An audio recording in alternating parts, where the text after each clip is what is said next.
Let me show you how to add new investment to your watch list on Google Finance.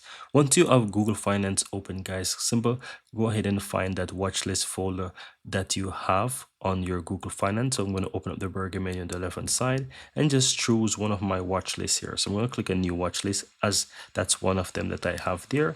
And let's say I want to add new. It's pretty obvious right here. It shows investment with a plus sign. You can click in that, and from here you can go through wherever. So if I want to add a stock, I can go ahead and I can just click on the one that I want and it will be added. And as you can see, it's added there.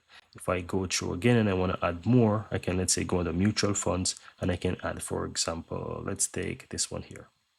And as you can see, it is added. So here you can see that each of them is added, and you can always go ahead and add as much as you want. And you can see the count as well on the top here. And that's how you go ahead and add these different investment to your watch list on Google Finance. I'm going to go ahead and add something here as well. And as you can see, it's added. And that's it, guys. Very easy and very simple.